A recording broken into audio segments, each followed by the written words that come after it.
In this video, we're pitting two titans of the investing industry head to head in a grudge match to find out who has the best index funds. It's Vanguard versus Fidelity, and it's starting now.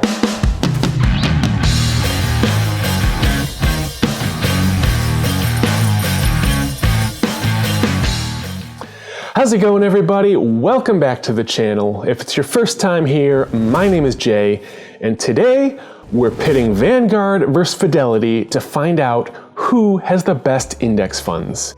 If you've watched any of my other videos, you probably know by now, I believe index funds are the foundation to any good long-term investing strategy. I've always just blindly invested in Vanguard index funds and Vanguard ETFs because for the longest time, they've been the lowest cost provider of index funds.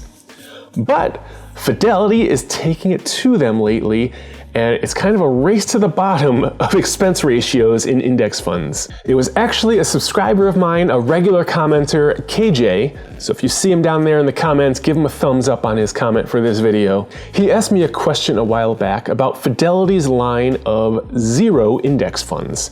He was asking me how they compared to Vanguard's index funds and whether or not he should invest in the Fidelity funds versus the Vanguard funds. So that caused me to take a much deeper look into Vanguard versus Fidelity when it comes to index funds, and here we are making a video on Vanguard versus Fidelity, who has the best index funds, and let's get started. Now, the first thing I'm going to consider when looking for the best index funds is the expense ratio. A too high of an expense ratio can totally kill your investment returns. I've got a video linked down in the description below that goes into great detail on what expense ratio is, why it's important, and how it eats away at returns if you're not careful. So check that out after you watch this video. So let's look at two comparable index funds. We'll look at Vanguard's Total Stock Market Index Fund, ticker symbol VTSAX, VTSAX, versus the Fidelity Zero Total Stock Market Index Fund, ticker symbol FZROX, FZROX. The Fidelity Zero Index Fund has a 0% expense ratio.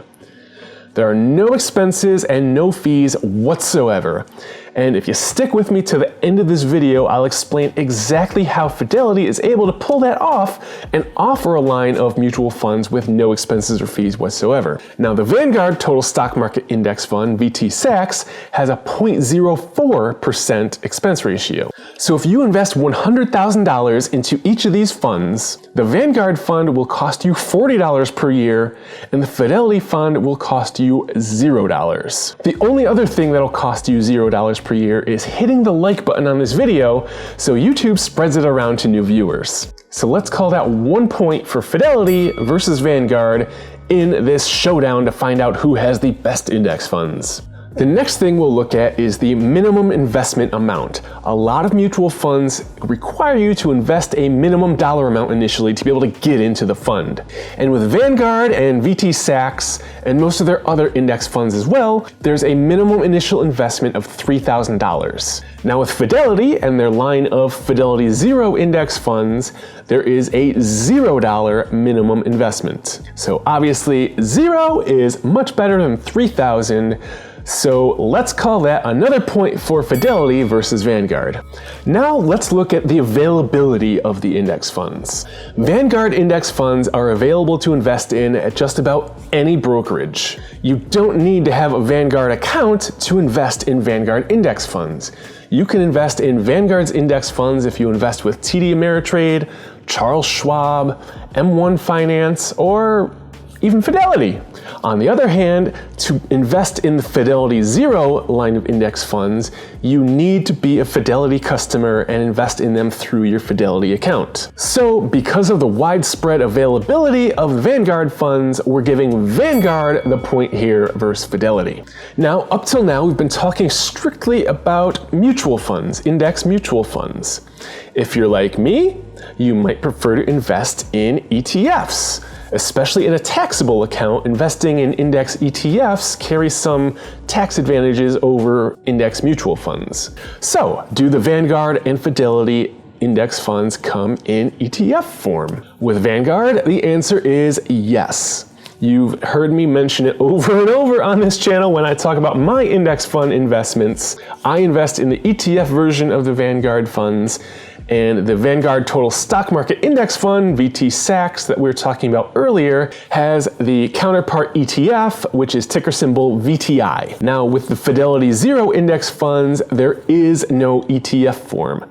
So if you're going to invest in the Fidelity Zero Index funds, you are doing it through the mutual fund option. So again, we're going to give the point there to Vanguard versus Fidelity.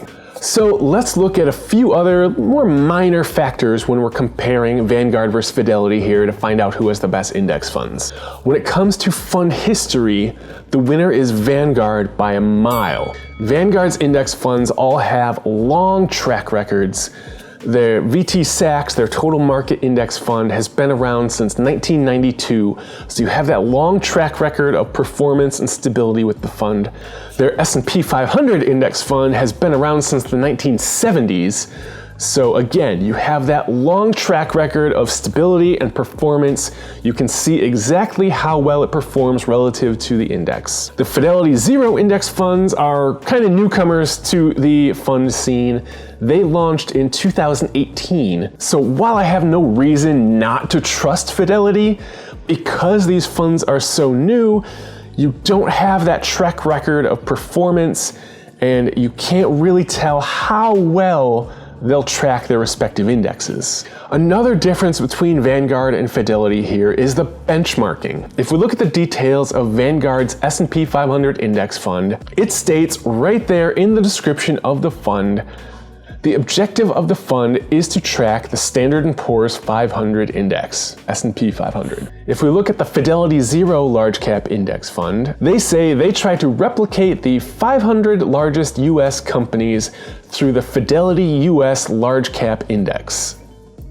So what they're kind of doing there is they created their own off-brand S&P 500 index, and they're saying that this Fidelity Zero fund tracks that index, not the S&P 500 specifically. And while that's probably not a huge deal, there could be slight variations in how certain companies are weighted between the actual S&P 500 and Fidelity's version of the S&P 500 index. So just slight differences between the two could have slight effects on the performances of the funds when looked side by side in any given year. So now, like I mentioned at the beginning of the video, let's look at how exactly Fidelity can offer $0 expense ratio index funds, and we'll get to our winner of the Vanguard versus Fidelity showdown over who has the best index funds. Now, you might have picked up on it as I was explaining some of these things throughout the video, but Fidelity can offer their line of zero index funds for no commissions and no fees whatsoever, because you can only invest in these funds through a Fidelity account if you're a Fidelity customer. So basically, the Fidelity Zero Index funds kind of act like a loss leader for Fidelity. Kind of like how a grocery store may have a big sale on milk and sell gallon jugs of milk at a loss, because they know once you're in the store to buy the milk, you're gonna pick up a loaf of bread and some eggs and maybe a few other things, and they'll make their money that way. Same thing is happening here.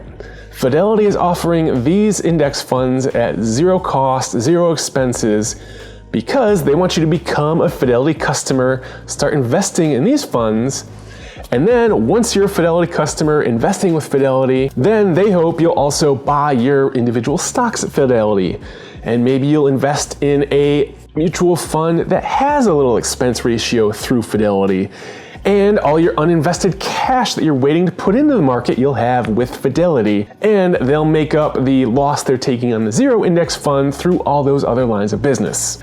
And I just mentioned the benchmark between the funds, how Fidelity kind of created their own knockoff S&P 500, and they say their fund tracks that index. That's because to say your fund is an S&P 500 index fund, instead of just a large cap index fund or whatever, you have to pay a licensing fee to Standard & Poor's, who owns the trademark for S&P 500. So by creating their own knockoff index, they get around paying that slight fee, whatever it is, that they would have to pay to S&P to use their name in the fund. So now, before we get to the final verdict, please remember to hit that like button down below. It really helps out me and the channel.